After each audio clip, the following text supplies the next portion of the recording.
감사합니다. 교회 이렇게 천장하고 좌우 벽 이렇게 바닥을 좀 둘러보세요.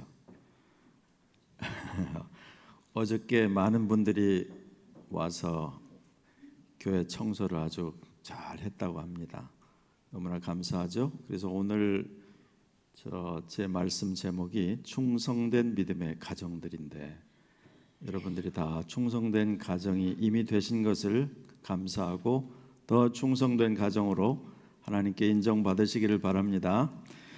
오늘 제가 이제 5월 마지막 주에 이 가정에 관한 이야기를 좀 종합적으로 하고 싶어서 본문을 읽었습니다. 성경에는 대략 한 3,000명 가량의 등장인물들이 있다고 어떤 성경학자들이 공부를 해놓았는데, 수많은 개인들, 또 어떤 마을, 도시, 또 나라, 그런 각계각층의 이야기들이 성경에 등장하지만 결국 성경의 밑바닥을 끌고 가는 이야기는 가정들의 이야기라는 것을 알 수 있습니다. 우리가 창세기 2장을 보면 아담과 하와의 가정이 인류의 첫 가정으로 등장하죠. 그 다음에 이제 계속 여러분이 아시는 대로 에녹의 가정, 노아의 가정, 아브라함과 사레의 가정, 이삭과 리브가의 가정, 야곱의 가정, 많은 가정들이 등장하고, 오늘 이제 본문에 보면 두 개의 특별한 가정이 소개가 되는데, 본래 하나님께서 가정을 세우시고 또 교회를 세우셨다는 것을 너무나 많은 사람들이 너무 막연하게 생각을 합니다. 그래서 오늘 이 말씀을 통해서 가정이 무엇인지를 말씀을 통해 다시 살펴보려고 하는데, 인생으로 태어나서 가치관을 형성하게 되고 무엇이 바르게 사는지, 어떻게 살아야 되는지를 최초로 배우는 것이, 그리고 뼛속 깊이 그 모든 습관을 형성하는 것이 학교나 사회나 직장이 아니라 가정이라는 사실을 우리 모두는 알고 있어요.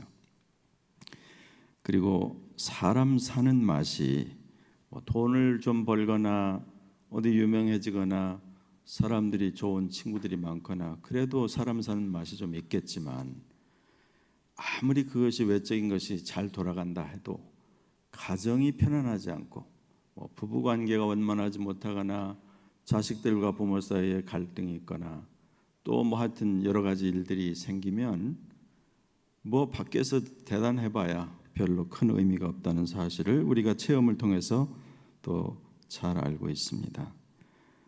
지난 우리가 별로 기억하기를 좋아하지 않는 2020년 봄부터 한 대략 3년 정도 팬데믹 상황 때문에 아이들도 학교 못 가고 대부분 직장도 못 가고 2020년엔 저도 기억하는데 몇 달 동안은 정부가 강제적으로 교회 문을 닫게 해서 가정에서 예배를 드렸던 기억을 여러분 하실지 모르겠어요. 거의 전 세계적인 현상이었는데, 이제 사회학적으로 연구하는 사람들이 이런 이제 재미난 이야기를 해줬어요.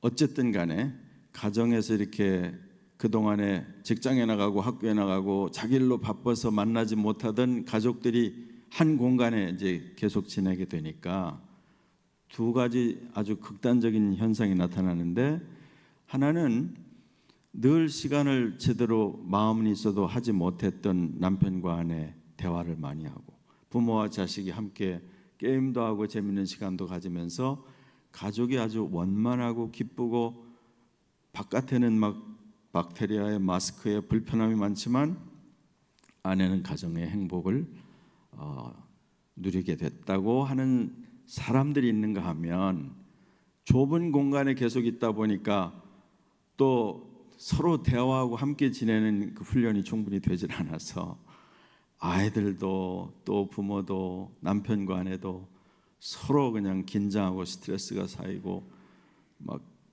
힘든 그런 일들, 그래서 결국 상담을 받을 정도로 심각한 그런 관계로 발전한 양극단의 케이스들이 많이 있었다는 얘기를 하고 있어요.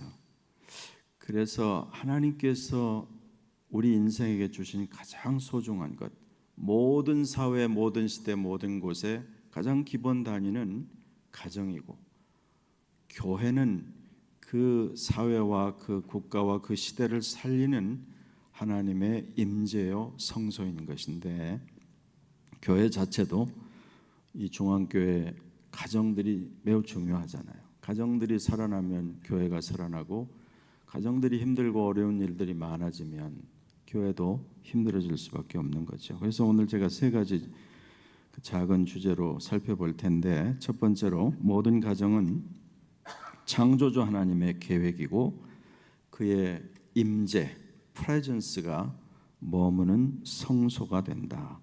두 번째는 모든 가정은 하나님의 구원 계획을 성취하기 위한 것이며 교회의 비밀을 품고 있다는 것이고, 그 다음에 오늘 본문에서 이제 소개될 그 믿음의 가정들의 모습은 어떠한 것인지를 잠시 살펴보려고 합니다. 우선 모든 가정이 하나님의 창조 계획과 구속의 섭리가 있는, 하나님이 살아계시다고 하는 것을 체험할 수 있는 가장 소중한 장소, 그것이 바로 가정이라는 것입니다. 그래서 여러 가지로 얘기할 수 있지만 결국 세 가지인데, 생명, 사랑, 교제, 이것이 경험되어지고 이것 가운데서 자라야 되는 가장 소중한 것이 가정이라는 것이에요. 여러분, 가정이라는 것은 결국 뭡니까? 우리가 다 누군가의 자식으로 태어나서 성장해서 남편과 아내가 되고 자녀를 우리가 낳고, 또 이제 뭐 여기 연로하신 우리 어른들은 뭐 손자 손녀들이 다 결혼을 하고 뭐 그런 나이가 되겠죠.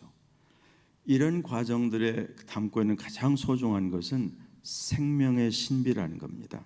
그리고 모든 생명의 주인이 되신 여호와 하나님께서 가정을 통해서 개개인이, 사람들이 태어나고 성장하고 나이 들어가고 하는 그 모든 그 신비를 누리고 체험하고, 그걸 통해서 하나님에 대한 경외심을 갖게 하셨어요.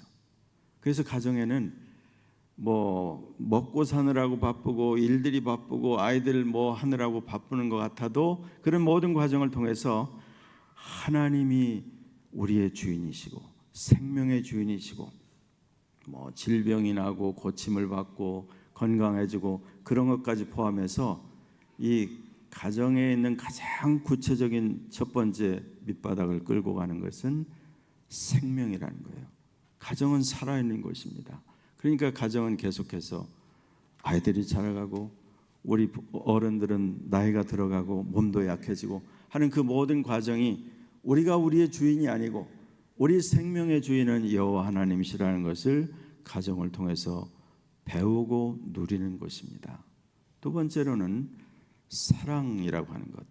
여러분, 가정이야말로 사랑을 배우고 체험하고 나누는 가장 소중한 장소죠. 대개 이제 부모들은 자식을 위해서 산다, 뭐 자식 때문에 내가 이걸 한다, 자식의 교육을 위해서 우리가 태평양을 건너왔다든지 그런 얘기를 많이 하고, 여러분이 항상 우리가 뭐 요즘은 하도 시대가 악해서 안 그런 사람들도 이제 많아졌지만, 보통의 정상적인 부모라면 내가 못 먹은 것을 자식이 더 좋은 것을 먹었으면 좋겠고, 내가 못 배웠지만 자식은 더 잘 배우면 좋겠고, 나는 이렇게밖에 못했지만 내 자식들은 더 용량이 크고 사이즈가 크고 멀리 번져갔으면 좋겠다. 그런 생각을 하는 건 너무나 당연하죠. 여러분, 그런 것 가운데 그걸 끌고 가는 가장 중요한 것은, 그게 이기적이든 뭐든지 간에 어떤 사랑이라고 하는 것이 모티브가 되는 거죠. 그리고 이 사랑은 특히 부모가 자식을 위해서 희생적으로 주는 사랑, 뭐 대개 아버지들은 조금 표현을 잘 못하지만 어머니들이 자기 자녀를 위해서 아주 희생적으로, 그죠? 끝없이 주고 더 주지 못해서 안타까워하는 그런 사랑. 근데 한 가지 더, 이제 연세 많으신 우리 성도님들이 많이 계시니까 저도 경험을 해보니까요, 부모는 자식이 잘 되기를 바라서 되게 첫 번째 자식한테는 엄한 경우가 많아요. 왜냐하면 부모를 해본 적이 없으니까 잘 키우고자 하기 때문에 좀 무리를 하고 야단도 많이 치고 하는데, 손자 손녀가 태어나면 경우가 달라지더라고요. 저도 이제 젊었을 때 그 얘기를 많이 들었는데 저도 경험을 해보니까 정말 달라지더라고요. 이건 뭐 진짜 언컨디셔널, 무조건적으로 사랑하고 그 자기 손자 손녀를 볼 때 눈에서 꿀이 떨어지고 하는 그런 거죠.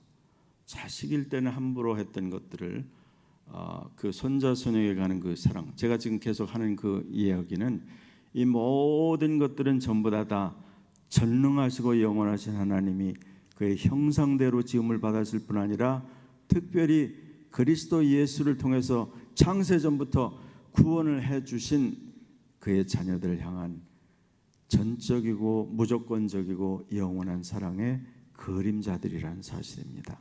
이런 것들이 가정에서 체험되어지고 배워지는 그런 것이죠.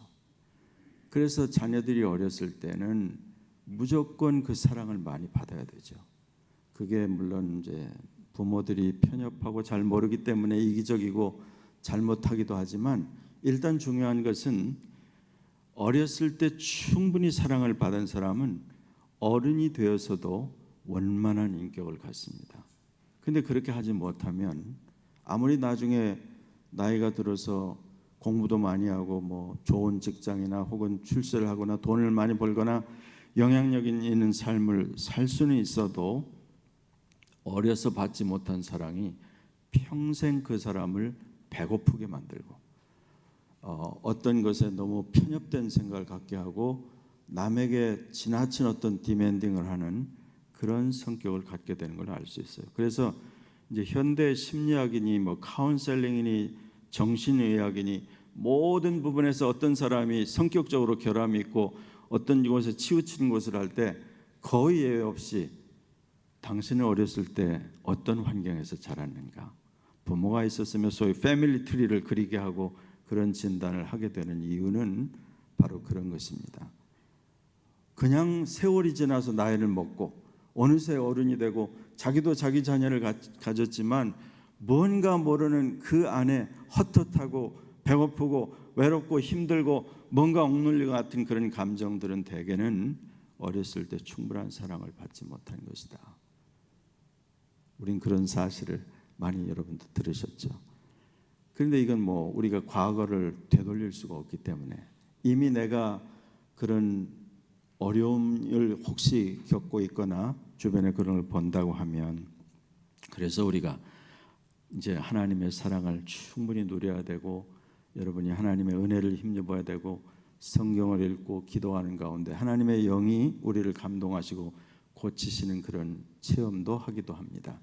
그러나 가정이라는 곳, 이곳에서 우리가 지금까지 여러분이 하지 못했으면 이제부터라도 누군가 이야기하듯이 오늘은 우리 인생에 남은 날에 가장 젊은 날이다. 그러니까 여러분이 할 수 있는 이 기회에 조금이라도 더 사랑하고 격려하고 세우고, 특별히 여기서 젊은 가정들은 자기의 자녀들이 무한정 시간이 있는 것이 아니고 너무나 빨리 지나간다. 되게 젊을 때는 뭐 저도 그랬고 아이들에게 지쳐서 막 해줘야 하는 일 많고 디맨딩이 많고 일이 있고 피곤하고 하니까 다음에 시간이 있을 때 여유가 있을 때 하자 하지만 너무나 빠르게 이 시간이 지나가고 어느새 아이들은 부모의 사랑을 요구하지도 않고 필요하지도 않고 사춘기, 그 다음에 대학을 가서 떠나가고 결혼해서 떠나가고, 부모들은 자기에게 주어진 시간이 너무나 빨리 지나갔다는 사실을 나중에나 깨닫게 되죠. 대부분 우리가 비슷한데, 그래서 제가 이제 계속 강조하고자 하는 것은 가정이라는 것은 이론이 아니고 남의 이야기가 아니고 지금 현실로 남편과 아내, 엄마와 아빠, 자식과 부모의 사랑을 체험하고 배우고 그걸 통해서 하나님의 사랑을 누려가는 그런 곳이다. 그런 사실을 뭐 이론적으로는 다 알지만 내 가정 안에서 그것을 충분히 누렸는가 생각하게 하는 거죠. 그 다음에 이제 세 번째로 교제라고 하는 것, 펠로우십이라고 하는 것. 이 단어는 이제 보통 코이노니아, 펠로우십 이렇게 이야기하는데 우리가 생각하는 것보다 훨씬 깊숙한 단어입니다. 왜냐하면 내가 가정에서 엄마 아빠와 혹은 남편과 아내가 특별히 어렸을 때 충분한 사랑과 교감과 이런 것들을 하지 못하고 자라면 나중에 신앙생활을 할 때도 신앙이라는 게 이론적이 되기가 쉽습니다. 머리에 지식은 되는데 하나님과 더불어 교제하는 게 뭔지, 하나님의 사랑 안에서 누린다는 게 뭔지가 잘 체험이 안 되는 경우가 너무 많아요. 그래서 여러분 보세요. 성경은 계속해서 우리에게 이렇게 말합니다. 성경은 하나님은 너무나 크신 분이어서 하나님과의 우리와의 관계를 여러 가지로 설정하죠. 제일 큰 거는 아버지와 자녀의 관계죠. 그래서 기도를 가르쳐 주실 때도 너희가 악할지라도 자식이 떡을 달라는데 누가 돌을 주겠으며 생선을 달라는데 뱀을 주겠느냐, 누가 자기 자식이 달라고 하는데 나쁜 걸 주겠느냐. 그런데 너희는 원래 죄인이고 원래 도덕적으로 잘 될 가능성이 없는 악할지라도 how much more 하물며 하나님께서 너에게 좋은 것을 주지 않겠느냐. 그렇게 부모와 자녀와의 관계로 그렇게 설정하시기도 하고, 제일 감동적으로 많은 것이 바로 남편과 아내의 관계죠. 그리스도를 신랑으로 교회를 신부로 비유하기도 하죠. 양과 목자로 비유하기도 하죠. 이렇게 여러 가지 설정을 주는 이유는 우리와 하나님과의 관계가 마치 어린아이가 태어나서 점점 자라가지고 우리 나이 같은 우리가 될 때 것처럼 생명을, 영원한 생명을 하나님으로 받은 우리는 하나님과의 관계에서 계속 성장해 나가야 된다는 뜻입니다. 부모와 자녀처럼, 남편과 아내의 관계처럼 그런 모든 것에는 펠로우십, 함께 나누고 대화를 나누고. 예를 들면 여러분 창세기 5장에서 에녹의 이야기를 하면서 두 번이나 에녹이 자기의 자식을 낳은 후에 300년 동안을 하나님과 동행하였더라. Walk with God. 하나님과 동행했다는 말이 뭐냐? 하나님과 매일 걸어갔다는 말이냐? 하나님과 함께 살았다는 그 말은 깊은 교제를 말하는 거거든요. 이것이 가정에서 우리가 배워지는 것입니다. 사랑과 부모와 자식과 형제들끼리 이런 것을 통해서 우리가 가정에서 충분히 받지 못한 분들은 그래서 하나님의 교회인 이 공동체 안에서 서로 배워가는 거죠. 예전에는 우리가 대가족이라고 해서 할머니, 할아버지, 이모, 삼촌 다 한 집이 아니면 가까운 데서 다 이렇게 섞여서 살고 형제들도 여럿이고 그랬죠. 그때 더 가난하고 놀 곳도 별로 없고 그랬지만 그때 자랐던 사람들이 훨씬 더 원만한 인격을 갖고 있는 이유가 무엇이겠습니까? 지금은 다 떨어져서 핵가족이라고 하고 그 부부에다가 잘해야 자식 하나 둘 많아봐야, 캐나다는 땅이 넓으니까 셋, 넷. 저도 저희 교회 계속 자식을 낳을 수 있는 대로 낳아라. 그래서 지금 3명씩 4명씩 그렇게 낳도록 격려를 하고 있습니다. 그런데 어쨌든 하나님께서 우리에게 주신 이 모든 과정을 통해서 우린 계속 성장하고 이걸 누려가야 되는데 따로 떨어진 이 가족 가운데 이걸 충분히 체험하지 못해서 굉장히 외롭고 힘들고 어려운 경우가 너무나 많죠. 나이 든 분들은 어린아이들이 뛰어다니는 것만 봐도 어린아이들의 웃음소리, 그 아이들의 천진난만한 미소를 보고 힘을 얻고 생기를 얻죠. 왜냐하면 그게 생명의 신비니까요. 그리고 어린아이들은 어른들이 주는 그 무조건적인 사랑, 그렇게 품어주고 그런 것을 통해서 그의 인생 전체 하나님이 나를 거절하지 않고 받으신다는 것을 배워가고 체험하게 되는 거죠. 근데 이 모든 것이 일어나는 것이 가정이어야 하고 거기는 하나님의 임재가 있고 하나님의 교회도 동일한 그런 특성을 가진다는 뜻입니다.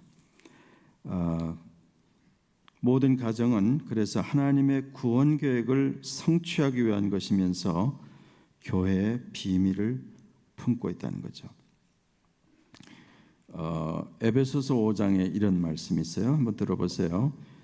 그러므로 사람이 부모를 떠나 그의 아내와 합하여 그 둘이 한 육체가 될지니 이 비밀이 크도다. 나는 그리스도와 교회에 대하여 말하노라.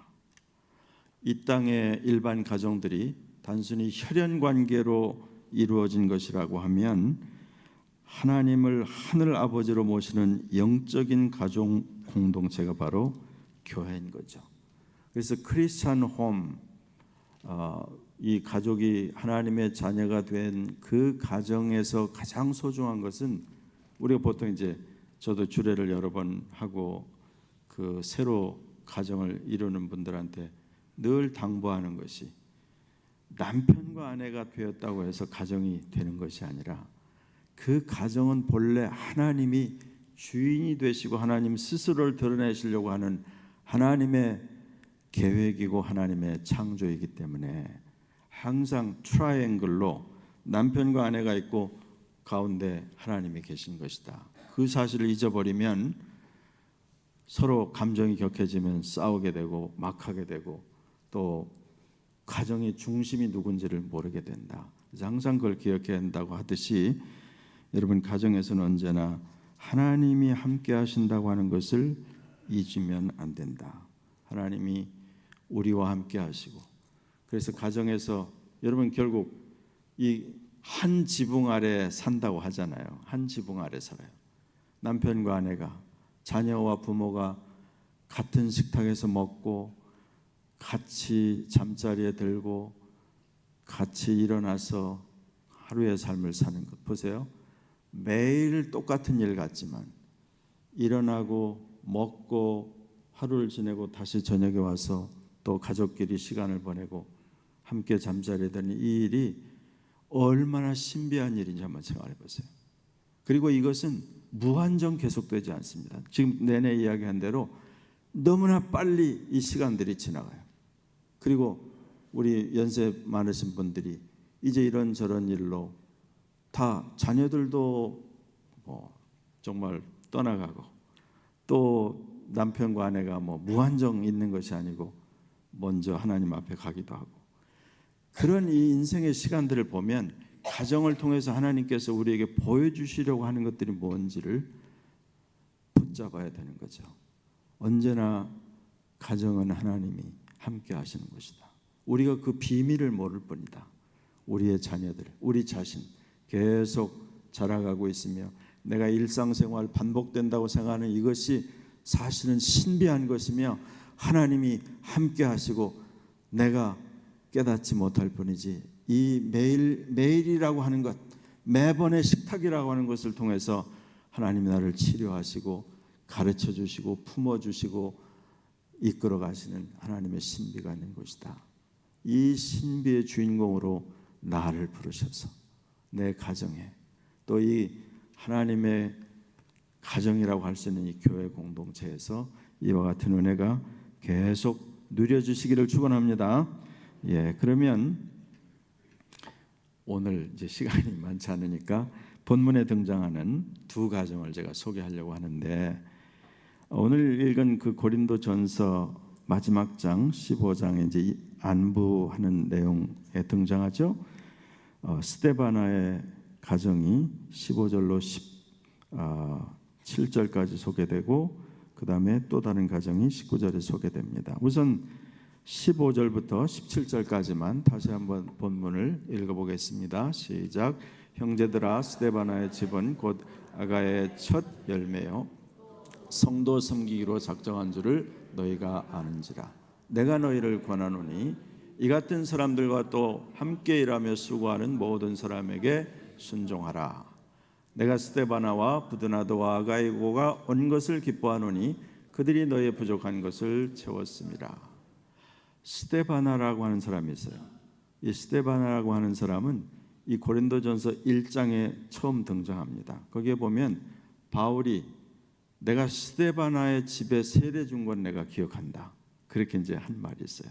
근데 오늘 본문에 보면 아가야의 첫 열매다. 이 아가야가 뭐냐면 성경에 여러분 이제 자주 복음서를 서신서를 읽으신 분들은 마게도냐 아가야 이런 지명 기억하실 거예요. 오늘날로 말하면 지금 그리스입니다. 그리스에. 그 그리스의 노던 그리스에 보면 그게 마게도냐라고 되어 있어요. 거기에는 몇 개의 교회가 있냐면 빌립보 교회, 데살로니가 교회가 중심으로 되어 있는 교회들이죠. 사던 그리스에는 아테네와 그리고 이 고린도가 주요 도시고 고린도서가 그 무대가 된 곳이죠. 왜 이렇게 지방이 나뉘었냐면 로마 제국이 전 세계를 다스릴 때 총독을 각 지역에 두었어요. 그래서 북부 그리스에는 이 마게도냐라는 곳에 총독부가 따로 있고 남쪽 그리스 쪽에도 아가야 지방에 총독이 따로 있었기 때문에 이렇게 불린 건데 그 아가야 지역, 다시 말하면 고린도, 아테네 그 지역에서 바울이 전도해서 첫 번 예수를 믿은 사람이란 뜻이에요. 그리고 지금 1장과 마지막 장에 등장하는 이 스데바나는 여기 지금 16장에 소개되기를 바울이 1년 반 동안 고린도에서 복음을 전하다가 소동이 일어나고 유대인들이 회방을 놓기 때문에 이제 소아시아 지역 에베소 지역으로 떠나는 동안에 교회 안에 여러 어려움이 생겼어요. 큰 그룹들도 생기고 서로 분쟁이 있었기 때문에 이런 문제를 해결하기 위해서 에베소 지역에 가 있는 바울을 찾아간 사람들 중에 세 사람 중에 하나라고 지금 얘기를 하고 있는 겁니다.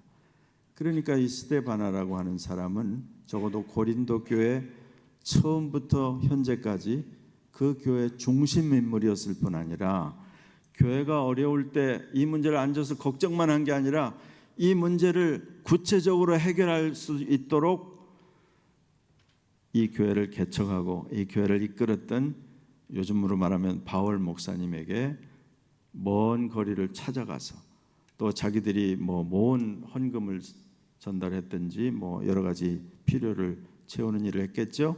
그리고 교회 사정을 아뢰었다는 얘기를 지금 하고 있습니다. 그러니까 이 스데바나의 가정이 대단히 아주 중요한 충성된 가정이라고 할 수 있죠.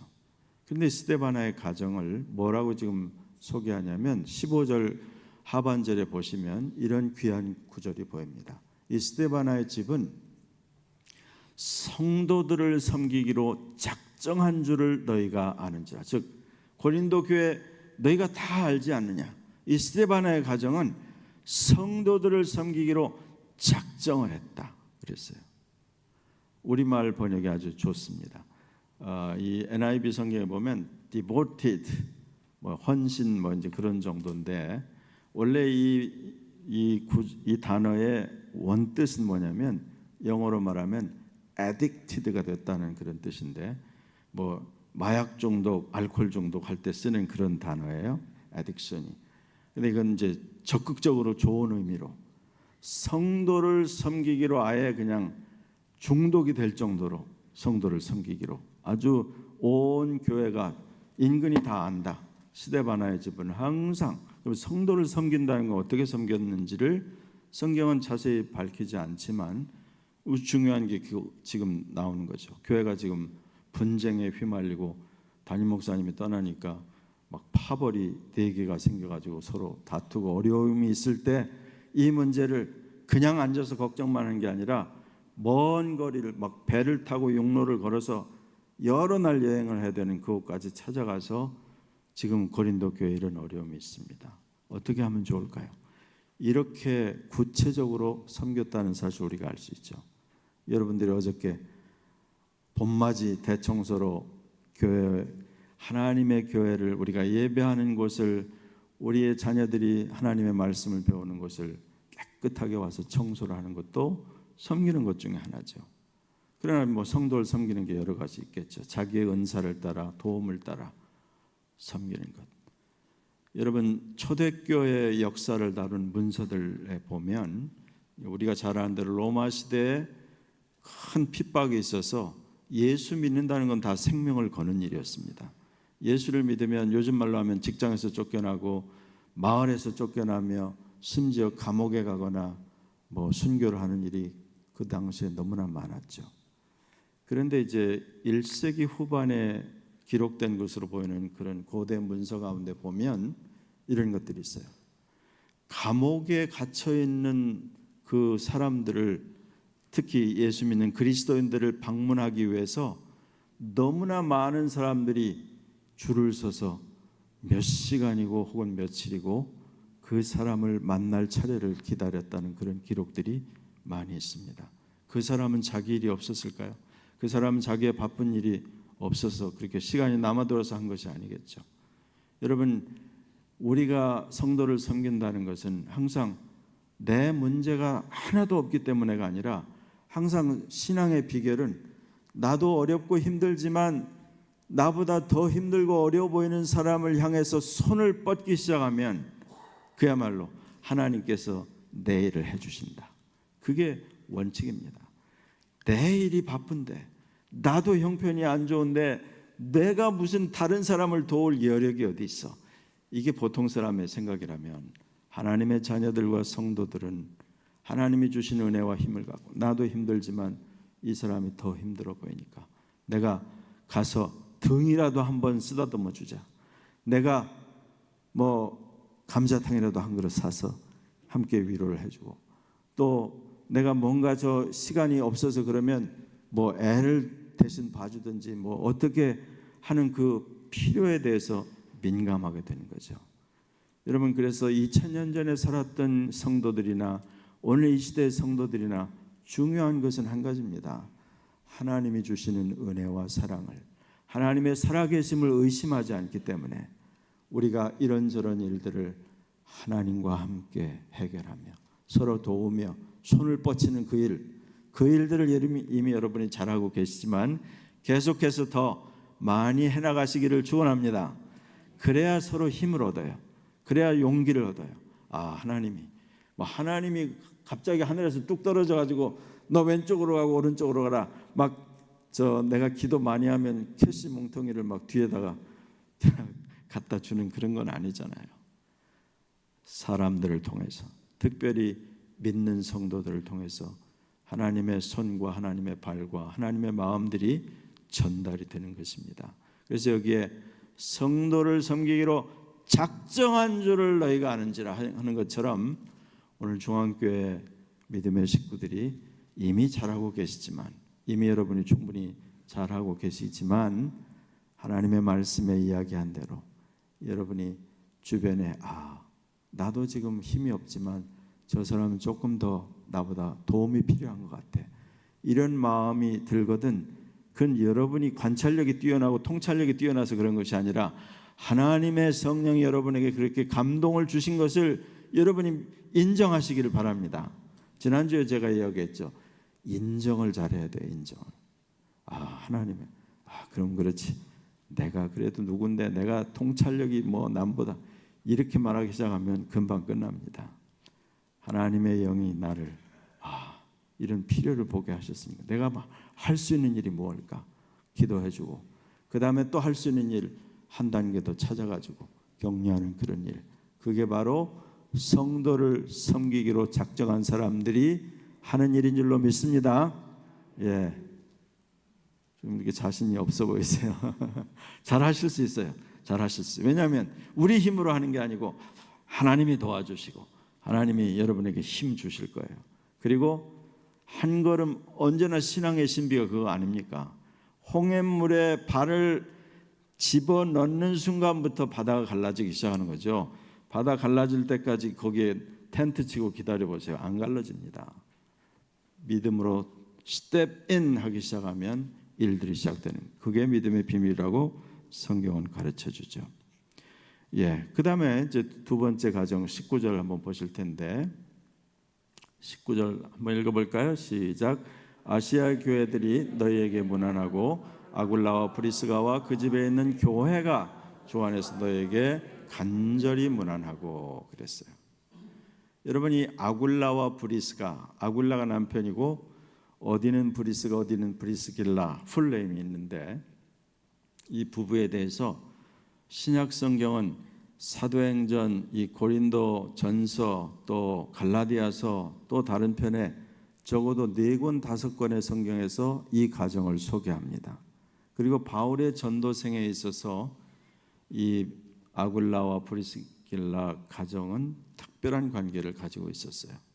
여러분 사도행전 18장에 보면 이 두 부부에 대해서 소개를 합니다. 이 두 부부는 원래 소아시아, 지금 터키의 북부 지역에 있는 폰투스 출신인데 젊은 날인지 그때 당시에 제일 세계적인 제국의 도시인 수도인 로마로 이주를 합니다. 거기서 열심히 틀을 잡고 살았는데 또 유대인들을 핍박해가지고 추방령이 황제로부터 내려오니까 강제로 추방돼서 어디까지 흘러오냐면 코린트까지 흘러 들어왔어요. 이 사람의 직업은 텐트 메이킹, 장막을 만드는 것이라고 했어요. 근데 바울도 바리새인은 누구든지 자기의 직업을 가지고 있어야 되기 때문에 바울도 텐트 메이킹을 하는 그런 기술을 가지고 있어서 이 바울과 부부가 만난 곳이 코린트라고 되어 있어요. 그래서 1년 반 동안 고린도 교회를 막 세웠는데 거기서 또 유대인들의 소동이 일어나서 지금 소아시아 에베소로 떠날 때 이 부부는 결단하고 바울을 쫓아서 갑니다. 그래서 이 부부를 보면요, 2000년 전에 살았던 한 가정인데 소아시아에서 태어나서 로마로 이주해서 코린토로 다시 이주해서 거기서 1년 반 만에 다시 소아시아로 또 이주하는 그 모든 일들이 어떤 경우는 자기들이 원해서, 어떤 경우는 자기들은 떠나고 싶지 않았지만 황제가 추방하는 바람에 떠나기도 하고 복음을 위해서 결단을 내리기도 하는, 그걸 한번 생각을 해보면 그 당시에는 그렇게 지역을 바꾸며 여행하는 것조차 힘들었던 그 시기에 이 부부가 가졌던 굉장히 높은 가치관과 그 뛰어난 진취적인 그런 입장들을 살펴볼 수가 있죠. 그런 의미에서 여러분 태평양을 넘어와서 여러분 자신이 보다 나은 삶을 위해서 왔든 자녀들의 교육을 위해서 왔든 유학생활로 왔던 저처럼 그런 모든 과정에 가장 중요한 것은 태평양을 넘어오는 것은 용기가 있었기 때문이죠. 전에 저희가 한국에 살 때 그때도 그 한국에 여러분이 아시는 것처럼 1950년부터 3년 동안 코리안 워라고 하는 6.25가 일어나서 수많은 노스코리아에 있는 분들이 이 6.25 전후에 내려왔죠. 저희 가정도 저희 부모님이 6.25 전에 내려온 그런 케이스입니다. 그래서 많은 분들이 본인의 의사와 관계없든 어쨌든 이동을 하면서 삶이라는 것이 무엇이며 삶이 바뀔 때마다 영원하시고 전능하신 그분이 어떤 분이신지를 체험하게 되는 과정을 통해서 그 이주민들이 갖고 있는 그 절절한 고백과 신앙이라는 특성이 있어요. 그러니까 여러분 여기 계신 분들은 다 태평양을 넘어온 용기 있는 사람들이에요. 제가 지난 수요일 날 강을 넘어왔다는 게 히브리 사람이라고 제가 이야기를 했는데 여러분 태평양을 넘어온 용기를 기본적으로 갖고 있는 분, 믿음의 바탕을 가지고 있는 분, 그 가운데 영원하신 하나님, 전능하신 분을 아버지라고 부르며 정기적으로 예배하며 하나님이 주신 이 가정이라는 것, 또 하나님이 주신 내 인생과 이 기회라는 것들을 소중하게 여기는 모든 자산을 가지고 있는 분들이에요. 얼마나 복된 분들입니까? 여러분 한번 양 옆에 있는 분들 이렇게 보세요. 요새 보시고 참 복된 분입니다. 이렇게 한마디씩 해주세요. 참 복된 분입니다. 얼마나 복된 분인지 몰라요. 이게 보통 복이 아닙니다. 태평양을 이 넘어온 것도 대단한데 여호와 하나님을 믿고 예배하는 사람이 된다는 게 이게 보통 일이 아니에요. 이건 누가 가르쳐 준다고 하는 것도 아니고 자기 결심으로 되는 것이 아니죠. 이 전능하신 하나님의 은혜를 여러분이 힘입고 매일을 사는 분들이 되었으므로 이 가정을 어떻게 할 거냐 그렇게 생각하는 거죠. 근데 여기 이제 브리스길라와 아굴라 부부를 보면 특별한 구절이 언급이 19절 하반절을 보면 이렇게 되어 있어요. 아굴라와 브리스가와 그 집에 있는 교회가 주 안에서 너희에게 문하고, 너희는 이제 고린도 교회입니다. 이 브리스길라와 아굴라 부부에게는 가는 곳마다 그 가정에서 교회를 이루었다고 되어 있습니다. 초대교회는 뭐 대부분 많아봐야 몇십 명이 되지 않는 작은 단위의 가정교회들이 대부분이었는데, 무엇보다도 이 아굴라와 브리스길라 이 부부에게는 언제나 하나님을 섬기며 복음을 위해서 드려지는 것이 너무나 소중했기 때문에 항상 옮겨가는 곳마다 그 가정에는 교회가 있었다.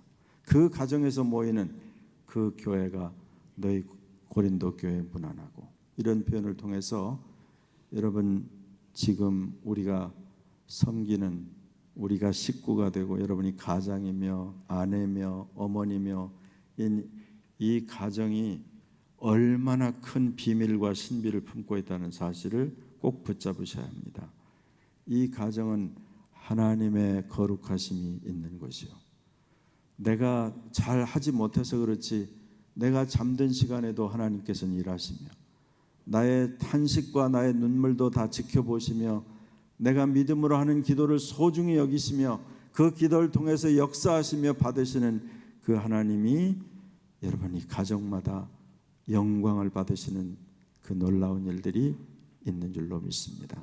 그래서 여러분이 복된 가정을 가정마다 이 조금 이야기 들어보면 안타까운 사정 조금만 듣고 나면 눈물 나는 그런 일이 왜 없겠어요. 그러나 그런 모든 일이 있음에도 불구하고 하나님이 계심으로 우리는 소망이 있습니다. 하나님이 우리의 기도를 들으심으로 우리는 믿고 나아갑니다. 우리에게는 소망이 있습니다. 우리의 자녀가 있고 우리 교회에서 자라는 그 다음 세대 우리 어린아이들이 우리의 소원과 우리의 꿈을 이루어주도록 계속 기도하고 투자하는 그런 삶을 살아야 될 줄로 믿습니다. 그래서 믿음의 가정을 이루기 위해서 어떻게 가정을, 여러분이 이미 잘 알고 계시지만 몇 가지 지침을 나누자고 한다면 이런 것들입니다.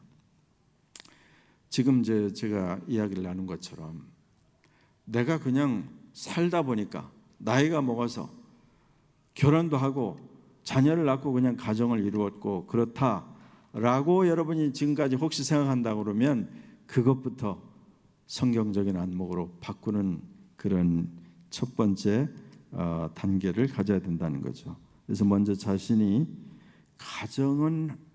이 가정은 하나님이 계시는 곳이다, 하나님이 그 거룩한 임재를 드러내는 곳이라고 먼저 확실하게 믿고 고백하면 여러분 지금까지보다 기도가 달라지고 여러분이 매일 대하는 그 식탁이 달라지고 여러분의 매일의 잠자리에 하나님의 은혜와 위로가 있으실 줄 믿습니다. 주님께서 은혜를 계속해서 부어주실 것입니다. 그리고 이미 여러분 잘 아시겠지만 남편과 아내로서 혹은 부모 자식으로서의 그 가정의 구성원들이 매일 대하는 그 일들을 가볍게 보시면 안 되고, 이게 시간이 그렇게 많지 않다, 이 소중한 기회, 함께 지금 식사할 수 있고 함께 잠자리 들 수 있고 함께 대화를 나눌 수 있는 이 일이 지금은 뭐 얼마나 힘들어요. 세상이 이상하게 돼가지고 방마다 다 노트북이 있고 거기다가 또 손에 눈 떠서부터 잘 때까지 전부 다 이렇게 되고, 이 거북목, 이게 스티브 잡스가 이렇게 만들었다고 그러는데 거북목에 뭐에 뭐 일하는 게 아니라 이게 얼마 안 됐어요. 2000년대 이전에는 이 소위 한국에서 휴대폰이라고 말하는 이걸 가지고 다니지도 별로 않았어요. 근데 지금은 어떻게 급하게 나가다가 전화기를 안 가져오면 막 공황장애가 일어나려고 그래서 다시 집에 막 다시 와야 돼. 차를 돌려서 10분이라도 운전해서 다시 와서 내 전화 충전이 안 돼서 막 꽂아서라도 해야 돼요. 이게 여러분 한번 생각해 보세요. 이게 갑자기 15년 뭐 안팎에 이렇게 된 일이에요. 마치 태초부터 이렇게 스마트폰이 있었던 것처럼 우리 살고 있어요. 막 이게 떨어지면 막 안 되는 거예요. 그래서 막 눈 떠서 잠들 때까지, 어떤 분은 막 벽에 밑에다가 막 이렇게 대고 자고 이거 생각을 해야 돼요. 그래서 여러분이 스스로를 연단시키려면 미안합니다만 제가 젊은 친구들한테는 금식은 하나도 애들한테는 도전이 아니더라고요. 왜냐하면 다이어트를 하니까 일부러. 그래서 인터넷 금식 이걸 하면 아주 그냥 막 너무 힘들어해. 어른들도 애들 못지않게 노 휴대폰 데이, 휴대폰 없이 하루를 지내보기. 커피를 하루에 막 입에, 저도 커피를 좋아하죠. 근데 커피를 입에 달고 다니는 사람들은 하루는 커피를 안 마셔보기. 이게 왜 중요하냐면 성경이 지난주에 제가 소개했습니다. 성령의 열매 제일 마지막 단계는 절제예요. 근신. 이게 제일 성숙함으로 나가는 거예요. 근데 내가 익숙한 걸 결별하는 게 신앙이거든요. 본토와 친척과 아비집을 떠나 내가 내게 지시할 땅으로 가라. 우리 믿음의 첫 조상 아브라함에게 주신 거예요. 근데 우리는 내 익숙한 것을 포기하느니 나를 포기하겠다. 뭐 이런 거예요. 여러분 그러면 안 되죠. 가정이라는 곳에서 매일 익숙한 곳에 신비도 있지만 내 스스로 이게 이 시간에 이 기회가 속히 떠나갈 거라는 걸 알고 잠시 어떤 문명의 이기로부터 방마다 다 각자 들어가서 각자 다른 프로그램 보는 그런 게 아니라 끄고 대화를 나누고 함께 성경을 읽고. 제가 아는 어떤 가정은 뭐 한국 사람은 아닙니다만 제가 늘 그분을 존경하는 것이 뭐냐면 제가 이제 젊을 때 그 미국 선교사님 가정에 한 열흘 정도 머물렀는데 저녁 식탁 자리에 저녁을 뭐 하여튼 6시인가 7시에 이렇게 먹으면 식탁을 치우기 전에 뭐 식탁을 치우면 벌써 이제 움직여야 되잖아요. 그 자리에서 그 가정은 그렇게 하더라고요. 성경을 한 챕터씩 한 장씩 읽어요. 근데 제가 이제 존경하게 된 건 뭐냐면 손님들이 왔으면 그 손님들을 초대해서 같이 식사하는 자리니까 우리 가정에서 하는 일을 함께 해주시지 않겠습니까? 하고 같이 읽어요. 대개는 잘하다가도 손님이 오면 손님을 배려해서 안 한단 말이죠. 그러면 안 되는 거죠. 저 한국에서 친구가 와서 이번 주일은 친구 때문에 교회 못 갑니다. 한국에서 친척이 믿지 않는 분이 와서 나야가라폴을 가야 돼가지고 이번 주일은 좀 쉬겠습니다. 이거를 얘기하는데요. 제가 좀 미안하고 부끄럽게 얘기했으면 조금 덜 할 텐데 너무 자연스럽게, 왜냐하면 한국에서 비행기 타고 온 친구와 친척이 교회를 안 다니고 예수님 안 믿기 때문에 이분을 모시고 가야 된다고 이렇게 말하는 거는, 여러분 보세요. 예수 믿는 신앙생활이 그 보이지 않는 우선순위, 그분은 그 모든 사람들에게 하나님의 말씀으로 초대할 자신감이 있는가, 하나님의 임재 앞에 사람들을 초대할 수 있는 그 마음가짐이 있는가, 그게 너무 중요하죠. 그게 어렸을 때부터 여러분 남편과 아내가 뭐 저도 너무나 잘못과 실수를 많이 했습니다만 어린 자녀들 앞에서 서로에 대해서 언성을 높이거나 함부로 말하지 말아야 된다. 그리고 그 모든 시간과 기회, 아이들은 부모의 잔소리로 배우는 것이 아니라 삶으로 배우기 때문에 엄마 아빠가 어려울 때 먼저 무릎을 꿇었나, 먼저 기도했나, 그리고 너무 인색하게 보이지는 않았나. 전에 제가 아는 어떤 젊은이가 주일날은 막 앞에서 찬양 인도할 때 막 눈물 콧물 하면서 막 대단해요. 통성으로 기도하고. 그런데 정작으로 너무 인색해서, 하여튼 친구들 사이에서 얘가 밥 한 번 샀다는 걸 들어본 적이 없고, 왜냐하면 그 부모가 그렇게 인색하기 때문에 너무 인색해서 배우지를 못했어요. 여러분 이런 모든 것들이 가정에서 우리가 눈에 보이지 않게, 우리의 말은 대단하지 않습니다. 그러나 우리의 삶은 하루아침에 된 것이 아니기 때문에, 우리 신앙 고백이기 때문에 너무나 중요하죠. 그래서 오늘 이 브리스길라 아굴라가 2000년 전에도 이 텐트 만드는 손으로 만드는 그 일을 하며 사는 사람이 무슨 경제력이 대단했겠으며 무슨 뭐 많이 배웠겠어요. 그러나 이 사람들은 가치관이 분명했죠. 먼 길을 마다하지 않았죠. 그러나 성경을 알고 영적인 깊이도 대단해서 사도행전 19장에 보면 당대 사도 바울보다 언변이 뛰어나고 더 유창해서 교회는 바울이 세우고 잘 가르쳤는데 나중에 온 아볼로 목사가 훨씬 설교를 잘하고 너무 재미있게 하고 유식하게 하니까 아볼로파라고 스스로 주장하는 사람들도 생기는 그런 사람조차 이 브리스길라 아굴라 부부가 들어보니까 이게 한쪽이 뭔가 좀 부족해 보여서 조용히 초대해서 자기 집에다가 대접을 하면서 아볼로 목사님이 부족한 부분은 이런 부분입니다. 이 부분을 좀 잘 풀어드렸다고 성경에 나와 있는 걸 보세요. 여러분 꼭 무슨 타이틀을 가져야 되는 것이 아니라 내가 하나님의 사람으로 하나님의 아들 딸로 평생 성장할 뿐 아니라 나이가 들어서 몸은 힘이 딸릴지 몰라도 내 속과 내 정신, 그래서 시편에 말한 대로 하나님의 집에 심기운 그런 나무처럼 올리브 추리처럼 나이가 들어도 발육하며 청청하며 열매를 맺는 그런 삶이 되시기를 바랍니다. 그렇게 주님을 사랑하시고 믿음으로 살려고 할 때 여러분 내가 힘이 없으면 주님이 힘을 주시고 하나님께서 보호해 주시고 세상에 지금 너무나 많은 이상한 일들 많이 일어나고 질병이 많고 어려운 일들이 많이 예상되지만 여호와 하나님은 해요 방패시라. 여호와는 나의 힘이시라. 내가 주를 사랑하나이다. 이런 고백을 하면서 살아갈 때 여러분을 보는 자녀들과 후배 세대들과 이들이 이와 같은 사랑과 고백을 그대로 이어받아서 복된 가정들이 되고 충성된 믿음의 증인들로 계속 넘치는 은혜가 있으실 줄 믿습니다. 한번 기도하겠습니다. 이 시간에 한번 우리의 가정들, 각자의 가정, 주님의 앞에 눈을 감으면 부끄러운 게 너무 많죠. 후회가 많죠. 그렇지만 여러분 너무 낙심하지는 마시기 바랍니다.